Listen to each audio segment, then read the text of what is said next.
Welcome back to another episode of My Body, My Jokes. It's Morgan Lorraine Gallo coming to you from Dude IDK Studios. And I have to say, randomly within the last week, I've had like 5 different people say to me randomly out in life, like, hey, oh my God, I listened to your podcast. And that is so crazy because I've low-key not been feeling great about the pod recently. Not because of anything like anyone has said, but I just get in my head about shit. So thank you to Jordan and Taylor and Amani and Jess and other people that I've met. I'm sorry I didn't get everyone's name, but the dancers at Hard Candy. It's like really cool to know that you guys are listening and that you're here, and I really appreciate it. And I hope that we can keep connecting. And if you want to support the pod, all you have to do is like throw me a like, throw me a like, throw me a comment on YouTube, give me a review on Spotify. It just kind of helps the pod get seen by other people. And then something really exciting is, I think I said this on the last episode, but My Body, My Jokes has been nominated for a Diva Podcast Award. The Diva Awards are the drag initiative and variety awards of Colorado. And so my podcast, among other drag artist podcasts and creative podcasts in the area, have been nominated to be a nominee for the podcast award. So if you like the pod and you would like to vote for me, that would be awesome. All of the links are in the show notes and in my bio and everything. It's just coloradodivaawards.com. But enough about me. I have someone today that I have connected with many times online, but I kind of think this is the first time we're talking in person, even though we both grew up in the same city, went to like adjacent schools. But today, welcome to the pod, artist, designer, creator, Kelley McQuillen. Hello. Thank you. Thank you for having me. And yeah, thanks for being here. I am one of those people who you would see out in public and I would be like, I listen to your pod. I'm so glad you're doing this because thanks. I listen every week. Like as I was telling you, like I'm not going out listening to a bunch of eating disorder podcasts, but like this is such a good space to be able to talk about it. And you're great at talking, obviously. Oh, thanks. But like I love it. And I hope you keep doing it.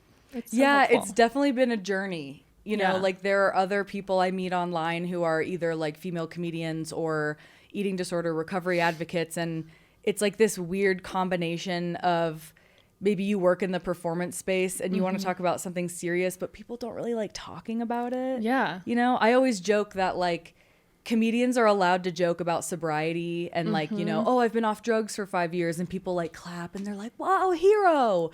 But as soon as you're like, I'm in eating disorder recovery, they're like, ooh, awkward. You should have kept that inside. Yeah. Because they feel awkward. It's so awkward to talk about. It's like you feel uncomfortable telling people, you're like, I'm sorry, I have to ruin this moment for us. I know. So Kelley, you and I both grew up in Boulder, Colorado. We went to like all the like adjacent schools. Like I went to like Fairview High, you went to like Boulder High. So we knew of each other, but I found you on TikTok probably a few months ago. Because you had posted this brilliant video where you had redesigned a nutrition label to reflect more of a kind of like intuitive eating, would you say, intuitive approach? Eating, kind of recovery. Yeah, approach, like you put, I can't remember exactly what it was, but it was like instead of calories, it was like energy, fuel. Like that was so interesting. I'm like, that's how I think of it now as I'm recovered, which I learned a lot from the intuitive eating book. Yeah. But it just like, it literally is something I do for myself, like thinking about instead of the amount of grams of sugar, it's like, what's the sweetness level? And like, what are you in the mood for? Yeah. And like, instead of the grams of fat, it's like, how satisfying is this going to be?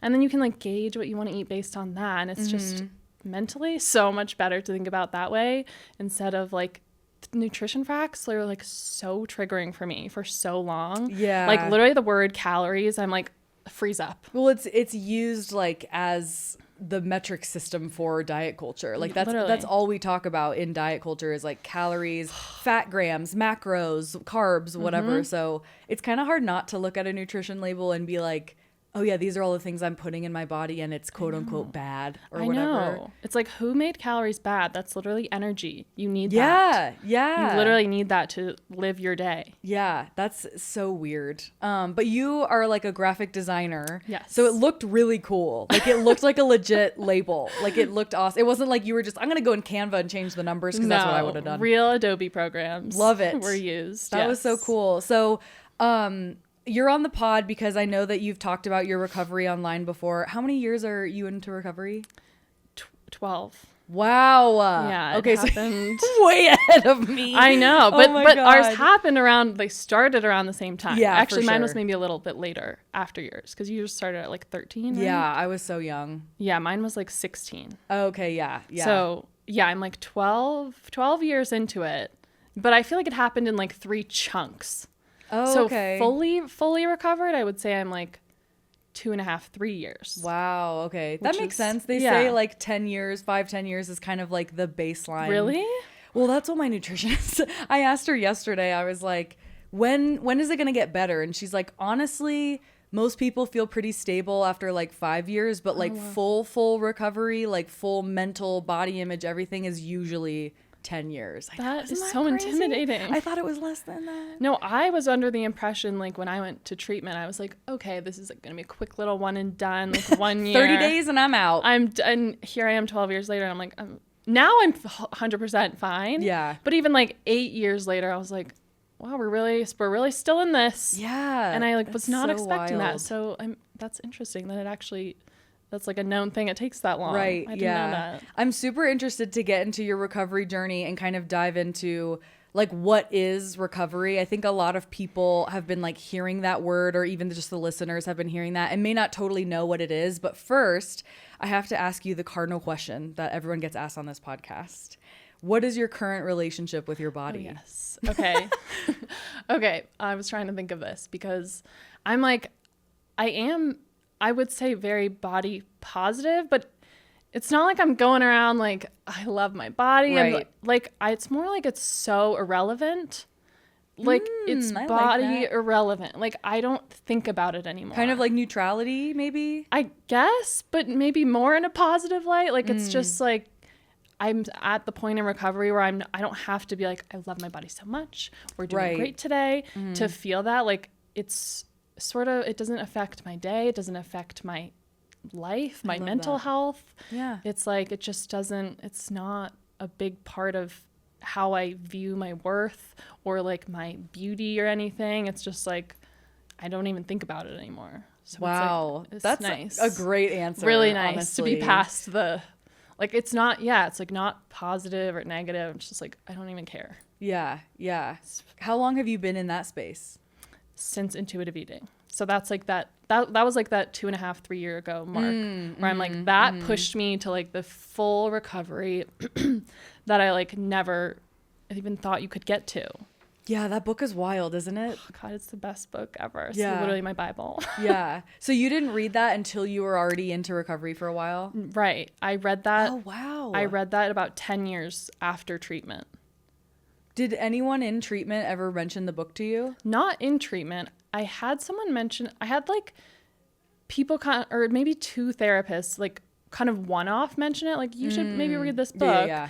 But it wasn't like, I was like, oh, intuitive eating, like, you eat what you want. Like, I get Yeah. it. I don't need to read it. Yeah, I'm intuitive. I didn't really think, like, I didn't realize how deep of a dive it goes and like actually how transformative from what people say is intuitive eating now, where they're Yeah. just like so annoying, they ruin it, Yeah, to what it actually is so different. So once I like actually read that book and like really lived that life, that got me to that point. That's so cool. It's the best book That's so ever. cool. Yeah. I really love that book too, and did like a whole episode on it because I know. it Yeah. weirdly enough for me, it was actually like kind of given to me when I first went to treatment at 17, and I didn't really like, Oh.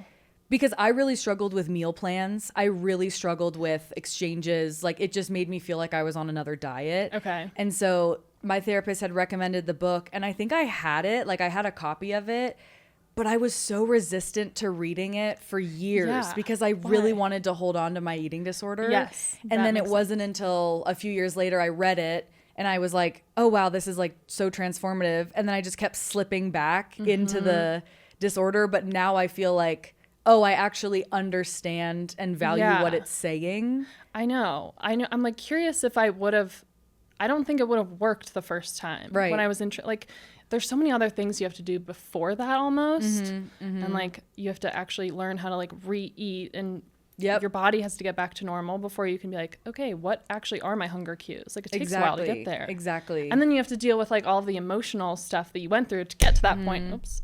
To get to that point. And then once you've dealt with that, then you can go back and focus on the eating. Yeah. Yeah. So it's a journey. It is a journey. I'm very curious to know what your recovery journey has been, because we've had a few folks on here. Like, I think Julia in one of our first episodes is like 10 years in. Molly, who was on last week, is like a few years in, and everyone's experience is so different. So I'd love to know kind of like top to bottom what happened, where you went, and like where you are now, if you're comfy giving us the tea. Yes, I'll give you all the tea. So for Maddie's episode, when she was like, yeah, when someone, you know, some of us would go to treatment, then no one would talk about it. That was me. That was me. Oh my God. I was like, oh my God. I didn't realize like how much I really didn't talk about it, because I talk about it to like my family and my super close friends very openly. But it was quite a secret in high school. So basically, kind of similar how yours started, I stopped playing soccer for a season because I was not headed to a scholarship. So it was so expensive. Yeah. So my parents were like, you can play high school, but club is too expensive. So like, let's just take a pause on that. But I still needed to like find a way to be active and like do something after school. Yeah. And my dad like owned and ran Flatiron Athletic Club.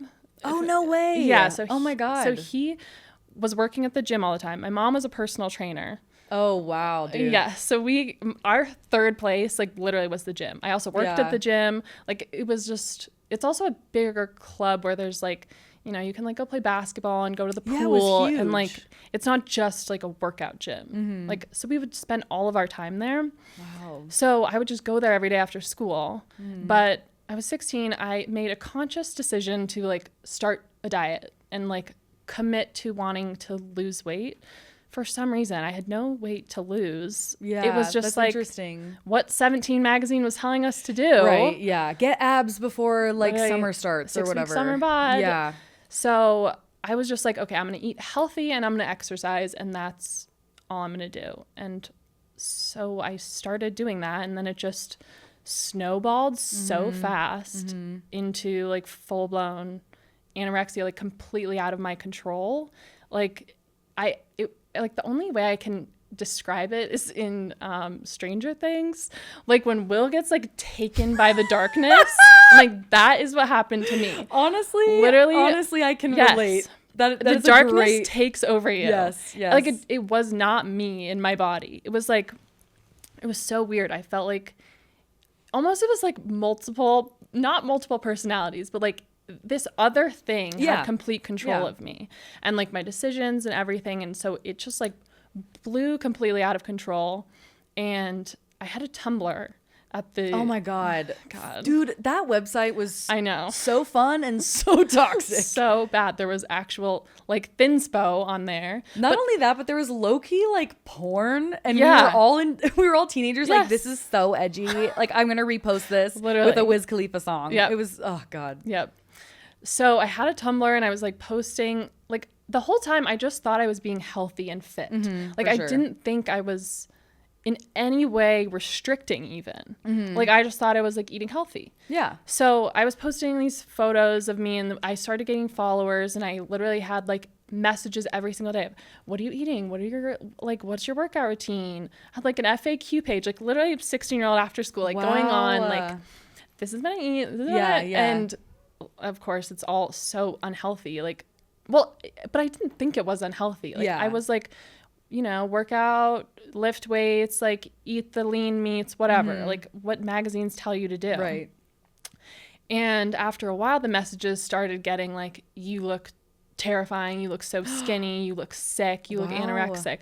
And I was like mind blown. I had never even, like, I didn't think that I was. Right. I just thought I was having all of these like emotional like symptoms. Like I was depressed and very lonely and isolated, and all of this stuff was happening, and I was losing weight, but I didn't see the connection.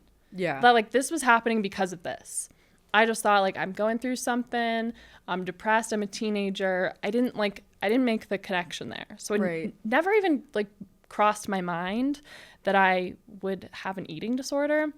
So I see these messages pop up and I'm like, oh, that's interesting. So I literally Googled anorexia, pull up the Wikipedia page, and I'm like, oh my God, I literally have every single one of these like mental, physical, emotional symptoms. Like I was like, oh my God, I think I might have this. Like all this stuff, even just like being freezing cold all the time. Like I would wear like leggings under my pants in 65 degrees. And like, I don't know how I didn't make these connections, but I just didn't. Like you've probably like, you have so much dopamine from like doing your goal. Like you feel like you're doing so good that you don't notice the other things happening. Yeah. And I was like obsessed with weight and my exercises and my food and whatever. And so I see all of these symptoms together and I'm like, oh. So I tell my mom, and I think I had a doctor's appointment scheduled anyway, like an annual. So she was like, okay, we'll tell the doctor. We'll see like what she says.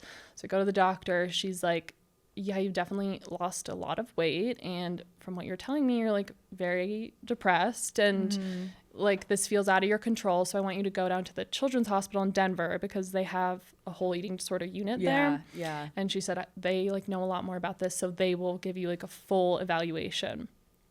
So 2 weeks later is the only time I could get in. And then in that 2 weeks, like spiraled more and more out of control. Like I was at such a low weight. I literally couldn't get myself to eat. Like I couldn't, even though I'm like, okay, you probably have an eating disorder. Like you can eat more. You're very underweight. Like I couldn't, like I literally physically couldn't. So we go to Children's and they give me like a couple hours long evaluation. Like physical, mental, and I thought it was just gonna be like, yeah, you have an eating disorder, so you need to like start therapy and maybe like once or twice a week. Right. Yeah. And they have a program, like treatment center there. So I thought I was just gonna like go once a week. Yep. Yeah, no. So they're like, you actually cannot go home. You need to be hospitalized right now. Wow. Because, really? Yeah. I had damage to my liver, my nerves, my bone density. I had lost my period for months. And the biggest concern was my heart rate. And they were very afraid that I was going to, like, my heart was actually going to fail because my heart rate was so low. Yeah. So I basically just had to walk over to the hospital and, like, stay That's there. Crazy. Yeah. So I was there for 10 days. And I was, like, on bed rest in a wheelchair, like, basically I couldn't move because every single calorie of energy needed to go towards like healing my heart. Yeah. So I was there for 10 days. And then after I was like a little bit more stable physically, they let me go over to the treatment center side, which was like, they felt safe because it was literally at the hospital. So in case anything happened with my heart, like I'm right there. Yeah. So I went over there. I stayed there for 6 or 7 weeks. Oh, wow. Yeah. Like an inpatient program? Yeah. Oh, like wow. full. I tell my mom, like, it was a literal psych ward. Yeah. Like they took away your shoelaces. They go through everything. You're not allowed to shut your door. Like it's crazy. And so I was there for like 6 or 7 weeks. It's just therapy all day, every day, group therapy, every kind of therapy. And the best thing that happened to me there was I got exposed to art therapy, which we should talk about. But it was like life-changing for me because I didn't know how to like express my emotions, which is later why I learned I used like food restriction to control that. Yeah. So I would sit in therapy and they would ask me stuff and I literally would be like lip locked. Like I could not express myself. I didn't know how to say feelings, which is wild to think about because now I can very easily do that with so many years of therapy. But they give you all these different kinds of therapies. Like every day it's like a different kind of therapy. And so we started doing art therapy and I was like, something clicked where I was finally able to like let it out. Yeah. And I was able to write and like paint and whatever and use colors and everything to like get it out of me. And it was just so incredibly helpful. Like that was like very key for my recovery. So I continued doing that. Like we had like a movement dance therapy. I'm like, fuck that. I'm not doing that. Can I have more art therapy? So I would do like more art therapy, and it was just so incredibly helpful.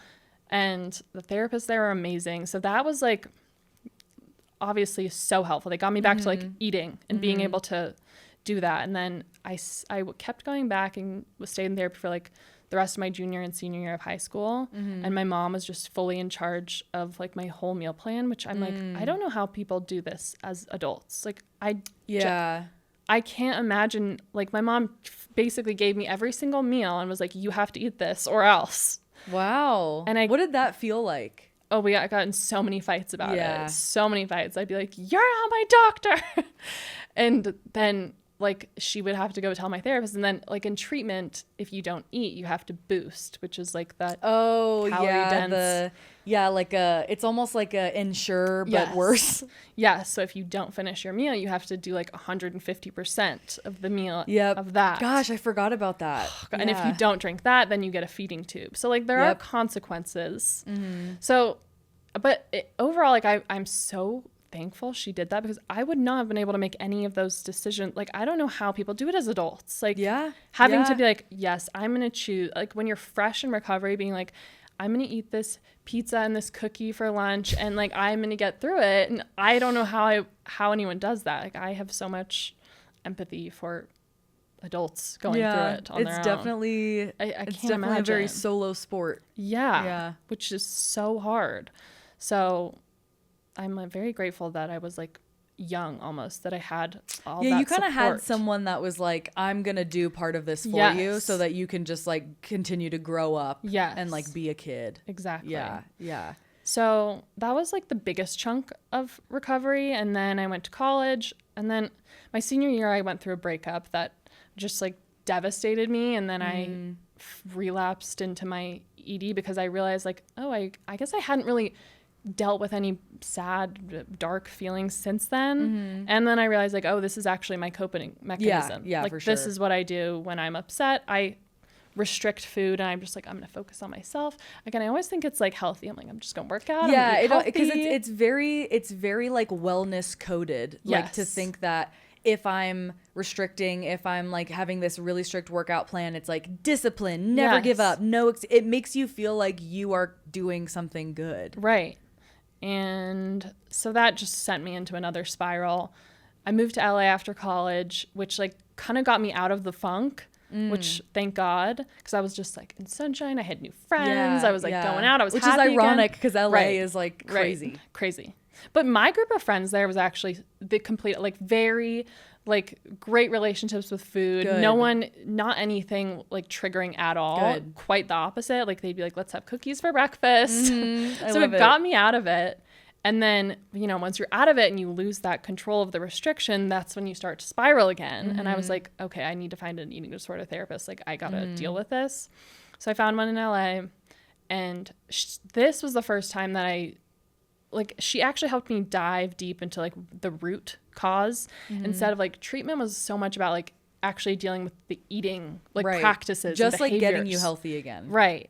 But it wasn't really dealing with like the root cause of the issues, which so I'm like 22 at this time, and she just really helped me like realize like I just had the lowest self-esteem, just zero self-worth. I thought I was like not good enough for anything, and she helped me like kind of face that and then build myself up and like really learn self-worth and self-love and like how to rebuild myself on that. So that got me like another big chunk there. Nice. And then of course like 2 years later I like got sick with all these different things, end up having to do this very restricted diet for like autoimmune. So it was like no gluten, no dairy, like basically just very restricted, like not a lot of stuff I could eat. And I had to do that for like 2 years. Because of that, I ended up losing weight because of that. Not by choice. I'm like, I don't want this. Even I told my doctor, I'm like, are we sure? Because like I was anorexic. I don't know if I should. And she's like, you like have to do this. Like I was not, my body was like rejecting me. So I had to do that. And then I gave my body like time to heal. And then again, I start like introducing normal foods again back into my life, and I felt fine. So I was like, great. But then it's the exact same thing where you like lose control of the restriction again. And then I'm like spiraling again. And I'm like, I'm going to have to do a third bout of eating disorder therapy. But that's when I decide, I'm like, okay, one step before that, I'm going to read this intuitive eating book. I'm like, this is my I really don't want to go back. I don't want to go back to therapy. So I read the book, and it literally changed my life. Like it was the key. Like it got me so far past 100% recovered. It was like Nice. 150. Nice. Yes. And that was like 2.5, 3 years ago. And ever since then, I'm like free. Just I love so much that. And that's happier. probably such a good feeling. Oh God, it's so nice. Like I just don't even have to worry about it. I'm like, I was able to deal with like the emotional side of it. And then, that was able to actually heal like the relationship to food, the relationship to exercise and movement, and then your body image too. Yeah.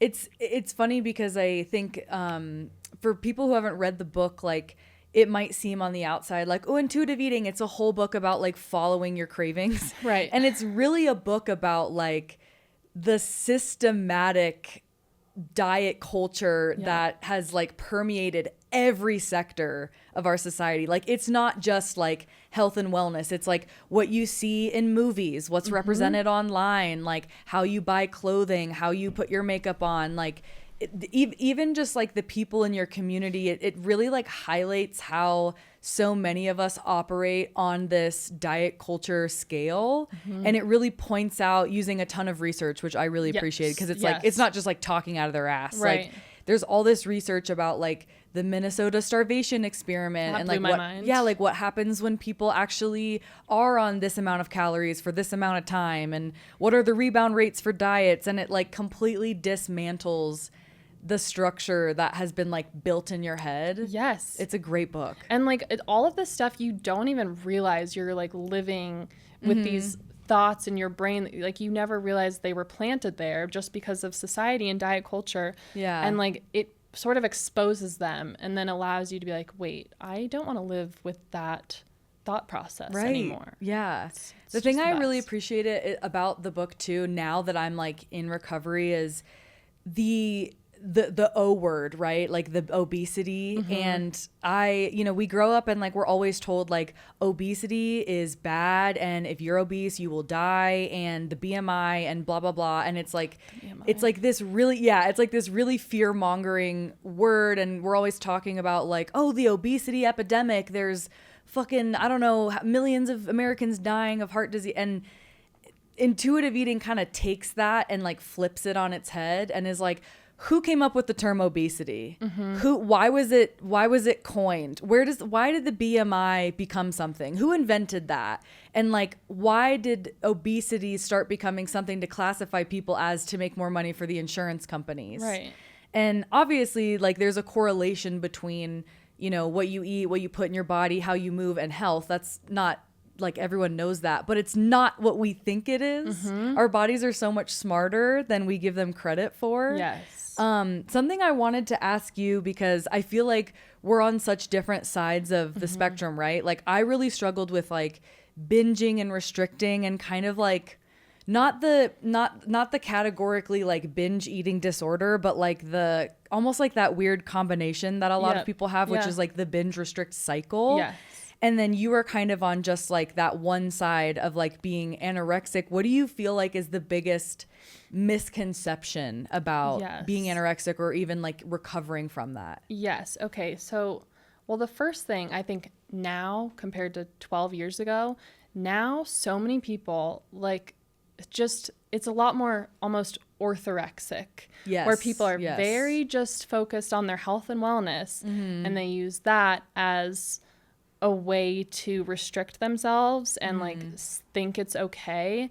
Because I feel like in our heads, this misconception of anorexia is that this is someone who's eating 3 almonds a day, who's like measuring their stomach with a measuring tape, who like hates food, who, all these different things that you like think about from, I don't even know where I got these ideas from. I know, it's so random. The internet, but I was eating 3 meals a day. I was having snacks. They were very restricted, like calorically. But if you're doing that over time, that's anorexia. So I posted some TikTok and I mentioned that I was eating, 3 meals a day and having snacks during my eating disorder. And people were like, you couldn't be anorexic if you're eating 3 meals a day. I'm like, ask my doctor. Yeah. So I feel like there's this big misconception of like what anorexia is barely eating anything or not anything at all. When in reality, I think a lot more people have issues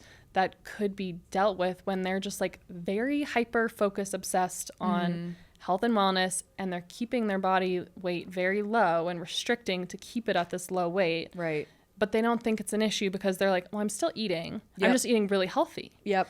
And the part of that is like, I never even knew my heart rate was so low until I ended up going to the doctor. And I feel like that's kind of a big concern for people who are very health and wellness oriented and they're like working out all the time. They're restricting their food and like they could have no idea that their heart rate is dangerously low. Yeah. So It's interesting you say that because like that's kind of what I experienced when I went through like major phases of restriction where I was like in college and I was dancing all the time and was using that as my excuse of like, well, like I'm a dancer, so like I can't I can't like gain weight or whatever. And I was eating, but like no one would see what I was eating and be like, yeah, that's a meal. They'd be like, are you gonna eat something else later? Like, what is this? And the other thing too is like what you said about the thinness, the measuring of the stomach. Like there are a lot of people who are anorexic who live in larger bodies or who live in like normal quote unquote bodies that don't get to go to recovery because their insurance is like, well, you're not underweight, so there's no reason for us to like cover you going to recovery. Or people won't even pursue recovery at that weight because they feel like they don't deserve to because they live in whatever body they live in and society's telling them, well, you're not sick enough. Yeah. Have you read that book? I think it's called Sick Enough. Oh, no. There's a book. Someone was telling me about it. I need to read it. There's a book about how a lot of the time like people don't seek recovery because they're like, okay, well, I have issues, but like I don't have an eating disorder. Yes, this is like my biggest thing of why I started sharing because I'm like, just because I like for some reason met all of these requirements to get this diagnosis and that allowed my insurance to cover all this recovery and therapy, like I was able to receive all of this amazing care that I'm like, so many people could benefit from this. Yeah. And I'm like, it's not fair that people think they need to be super underweight and literally dying in order to receive this treatment, to have a good relationship with food and their body. And that's why I started sharing, because I'm like, well, I have the information, so here you go. I have this dream one day to make a movie, because I feel like every like eating disorder movie I've seen, like To the Bone or there's another one that came out that was like on Prime that I saw, and it's always the same. It's the same person. It's a thin white woman who goes out of her way to like, it's like always a scene of her. This gets me every time. It's like her in the mirror and she's wearing just a bra and underwear and she has a pen and she's like circling parts of her body that she doesn't like. And I'm like, I've never met anyone that does that. No one's ever done that. No. And it's always like the story of, oh no, this tragically beautiful white woman doesn't know how beautiful she is and she's starving herself. And I feel like it's so reductive of like what's actually happened. So I really have this dream one day of like doing a movie where like the star of the show is like a woman who lives in a normal body, a larger body, and is like going through trying to understand like having an eating disorder and recovering, but facing all of the bullshit that society tells her and not knowing like how to navigate it. I don't know why I feel like that would just be a really powerful story, you know? For sure would be. I've always thought it would be so amazing to see like a kids movie, animated children's movie about all of these things. Yeah. And then like it's less about like the person's shape, it's like little animal shapes. Yeah. And you get to address all these situations like what's the Disney movie with all the emotions? Oh, Inside Out. The best movie ever. Yeah. Like that kind of idea, but like touching all of these different, like, I don't know. I mean, there's so many different things it could do, but yeah, like I just think it would be so powerful for kids to see all of the different ways eating disorders can be represented. Because it's always like the skinny white girl look in the mirror. It's so annoying. Which I'm like, that was me. So like it makes sense like that. It like obviously that is someone, it's representing someone, right. But it just feels really, I don't know why it like annoys the fuck out of me because I'm like, obviously this is like a beautiful actress that either she's naturally very thin or right. God forbid maybe she like tried to lose weight for this role, which I'm like, that is literally the opposite of what you're trying to portray in this movie, right? But I watched one last year that I can't remember what it was, but I think it was directed by Brittany Murphy, who I love. Like I think she's great. But wait, I heard about this, but I didn't watch it. Yeah, and it was like a good movie, but it was frustrating to just be like, okay, this is the same story that I've seen over and over again, you know? And like she's beautiful and she has a boyfriend and her boyfriend is so worried about her and whatever and she doesn't end up going to treatment. Like it's just so weird. But yeah, we need a new storyline. We do. We need more storylines. We do.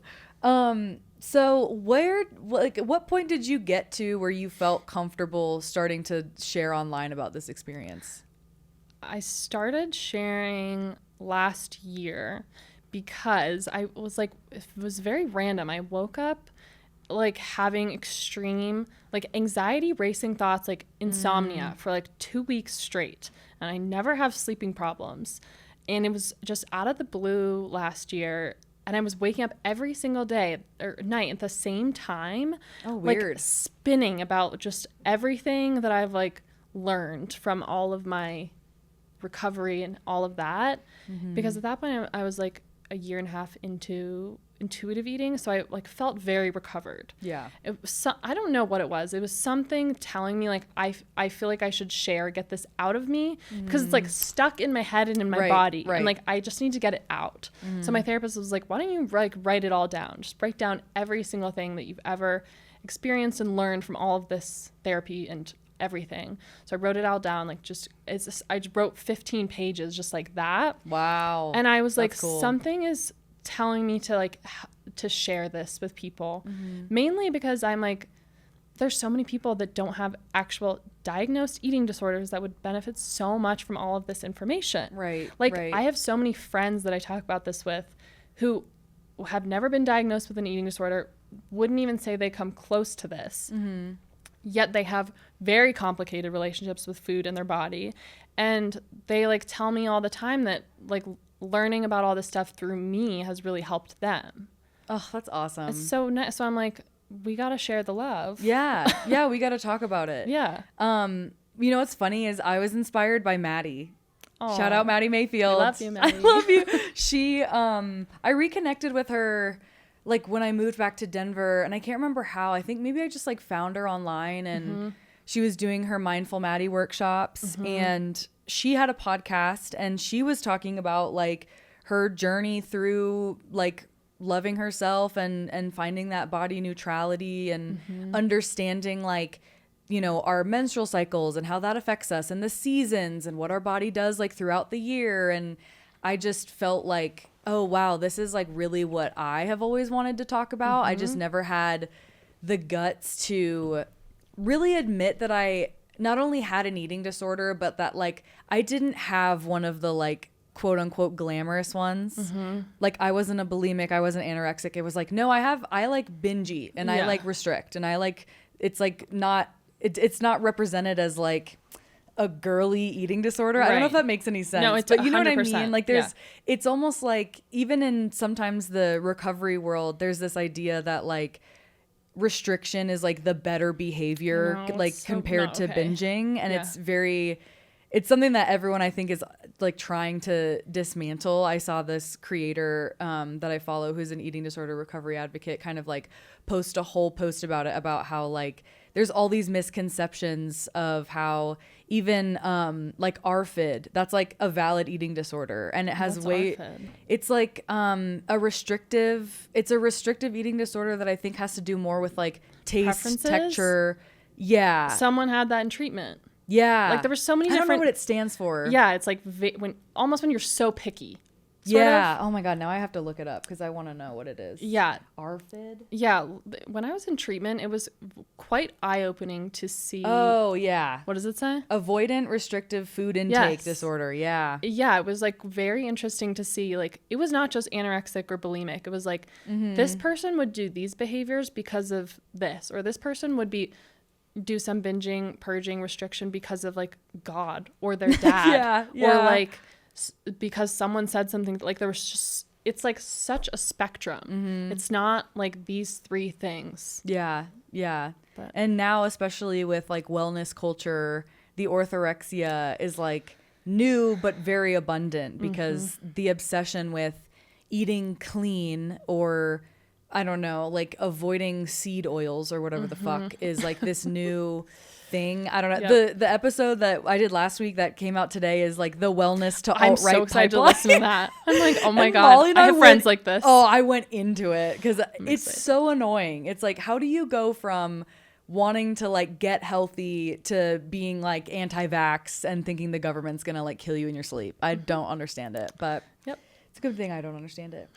Something I want to ask you as like a fellow recovery is, I have always, struggled with my body image and like even in recovery have gotten to a place where I'm like more okay with it, but have also been kind of told by my treatment team, like, don't feel like you have to do that right now. Like the body image is almost like the last frontier. You really have to work on like the relationship with food, the meal plan, the like relationship with movement first. Yeah. So do you feel like we talked earlier about your relationship with your body, but at what point did you almost like, I guess, start to encroach upon the body image piece? Yeah, I think for sure with the intuitive eating book, because just everything about that book.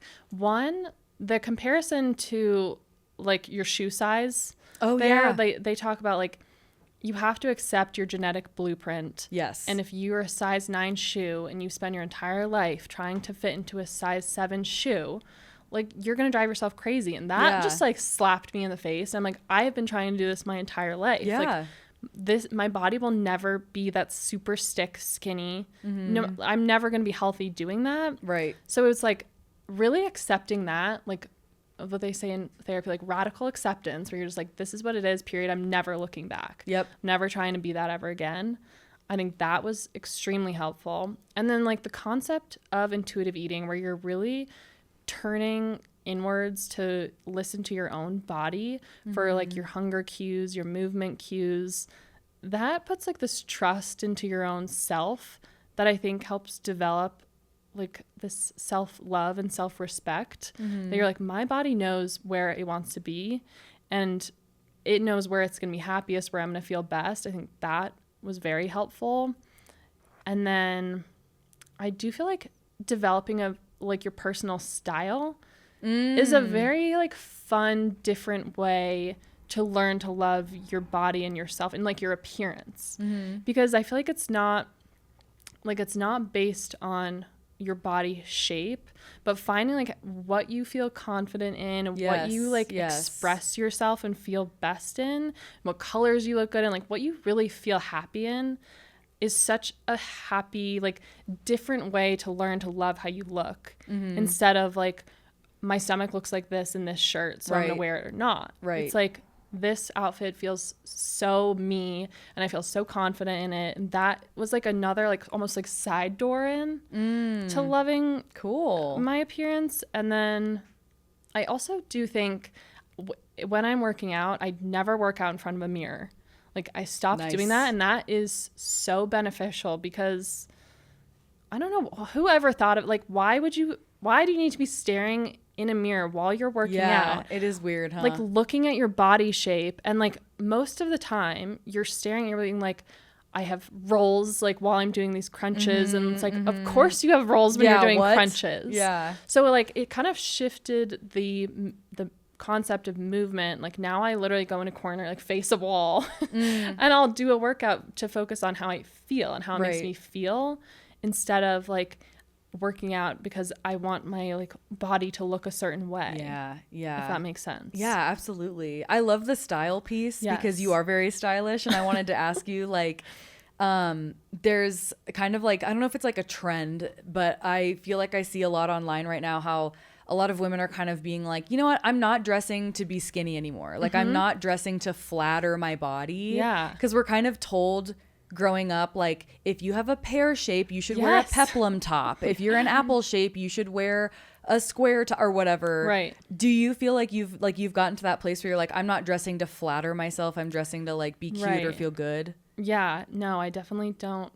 I don't dress to flatter myself at all anymore. Yeah. Like I would say there's certain things that you're like, if you really love that about yourself, like show that off. Yeah. But yeah, I'm not really like, oh, how can I make my waist look skinny with this type of pants? It's like, these are baggy ass pants and they're so fun. Yeah. And they make me feel great. Yeah. I love that. Yeah. I love that. I definitely struggle with that because I've always been like very curvy. So I have big boobs and like a big butt. And I'm always feel like when I wear something baggy, it like cascades over my boobs and makes me look way bigger. And I'm starting to just kind of be like, but no one gives a fuck, Morgan. Like no one's looking at you like, where's her waist? It's hidden. Like it's no one gives a fuck. No.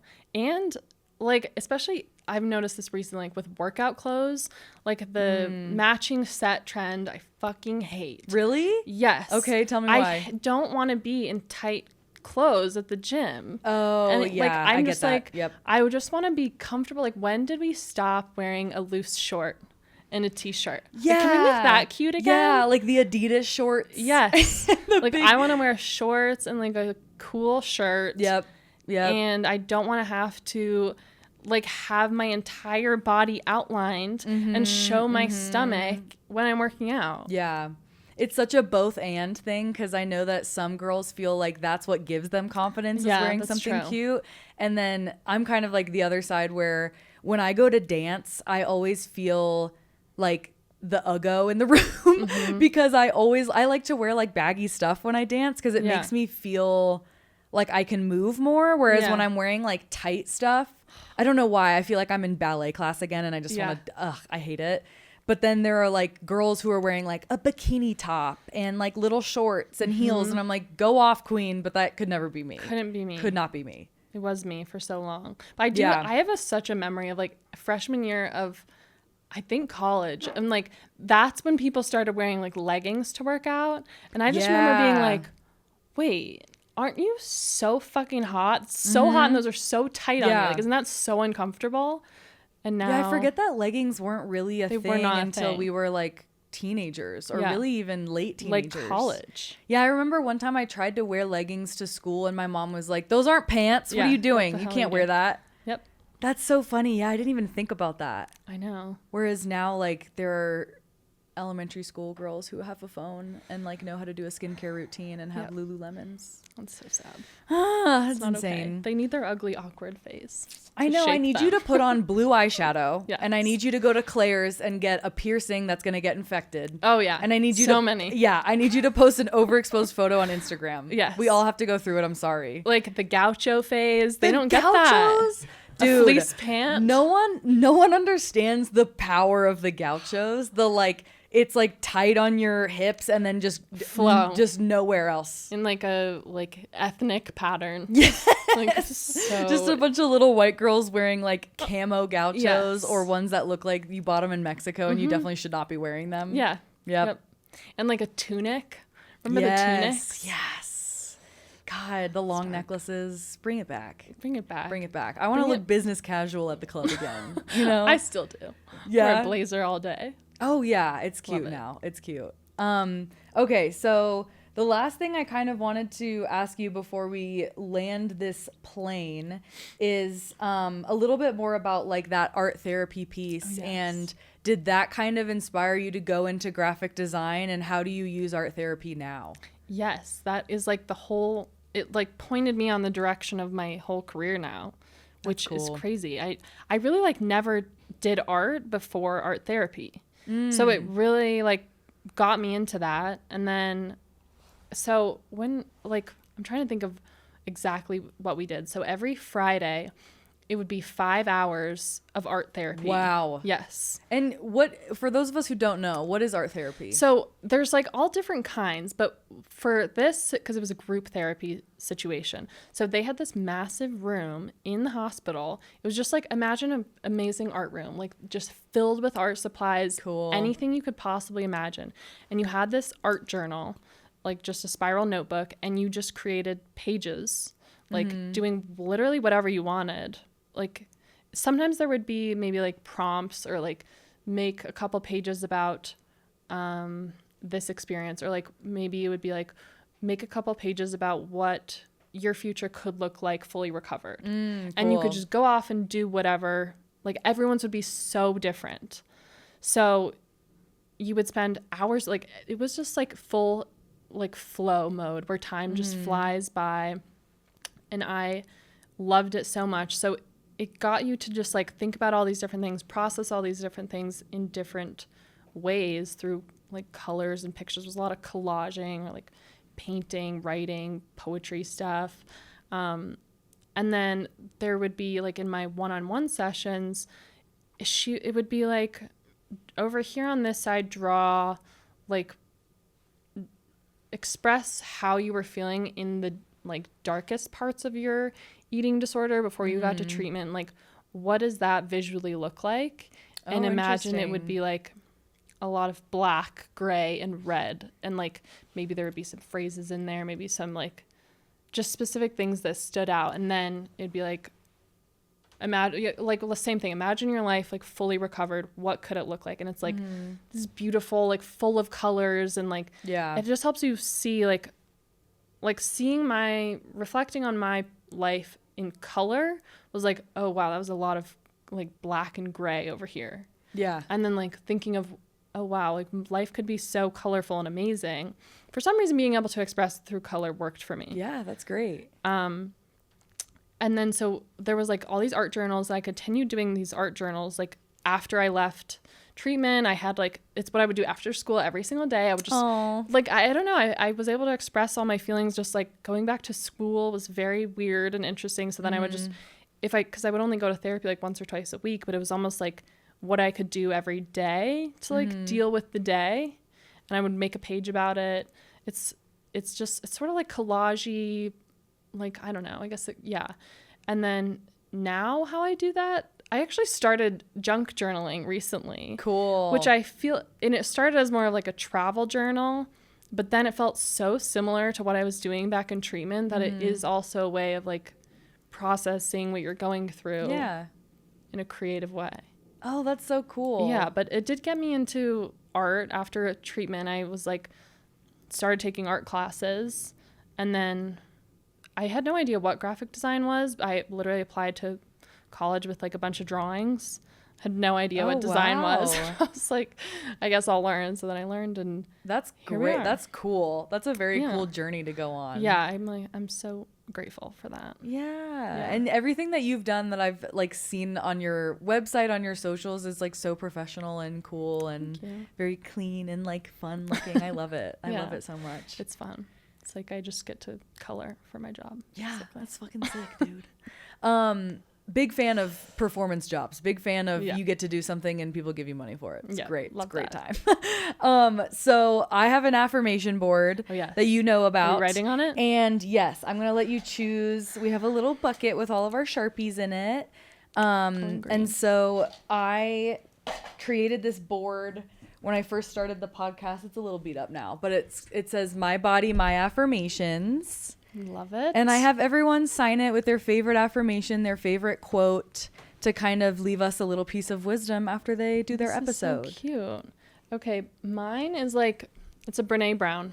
Love it. Of course. Okay, cool. Carried me through all my recovery because my journey was so much about like my self-worth and learning that I was enough. And it's, what is it? Fuck, I'm gonna forget it. It's like, I am worthy of love, and that's self-love and love from others. I'm worthy of love and belonging exactly as I am today. Perfect. But I would say that to myself all day, every day. And affirmations do feel really stupid. I will say that. Like when I was in treatment in the hospital, I was like rolling my eyes every day. Like, this is the stupidest thing. This does not work. And then after a while, you're like, wait, something's working. Something's changing. So if you are listening and you feel like it's stupid, it works. Yeah. You just have to keep going. Yeah. Yeah, I definitely struggle with that. I'm much better at writing them down. Yes. And looking at them and maybe whispering them, but not doing the whole like in the mirror. I'm going to get naked in front of the mirror and I'm going to look at my body and I'm going to be like, you're valid. Which is probably such an extreme way to do it, but I love that powerful. quote. Yeah, they are powerful. And I feel like because when you repeat them, it starts to like embed itself in your head.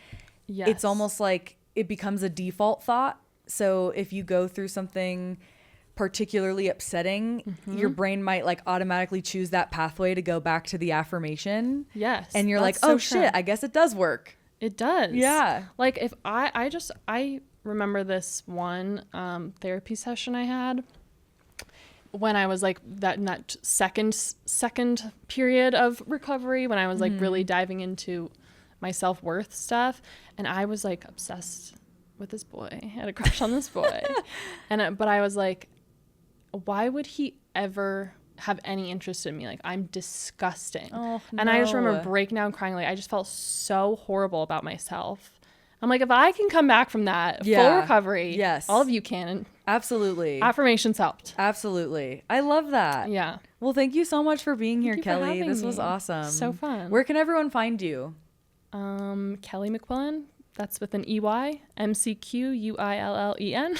Love it. Instagram, TikTok. I post way more eating disorder recovery stuff on TikTok. Instagram is scary. Instagram is a little weird. The guidelines are very confusing to me. I feel like every time I post something and try to use like a hashtag, or it's almost like you have to like block out letters when you say eating disorder. It's very weird. To do that on TikTok too. Yeah, and it's like they don't understand that we're like being like anti. They think that we're trying to like tell people how to do it. Yes. It's really weird. It's so weird. It's a very weird time. Yeah, you gotta like get around it. Like some of the hashtags for eating disorder recovery are like Ed Sheeran. Because it's ED. It's like Ed Sheeran recovery or something. Like, that's people hilarious. find a way. Yes. I'm gonna start using that. Yeah. I'm gonna start using that and see if anyone notices. Yeah, people will. Because if you click on it, you're like, oh wow, great it's little, like actually great little niche here. It's just Ed Sheeran talking about his own recovery. Yeah, that'd be hilarious. That would be great. Yeah. Well, thank you again for being here. Thank you. has been such a fun time. I'm like excited that we got to connect actually. And thank you guys for listening. Seriously, it means a lot to me. I've been working very hard on this podcast, and if it can even make a difference in like one person's life, that's all that matters. Don't forget to vote for me for the Diva Awards. I'm really excited. I think voting ends like maybe end of March or middle of March. And you can find the links for everything in the show notes, and I'll put Kelley's handle in there so you can follow her. And don't forget to love yourself. Yes. Bye. Bye.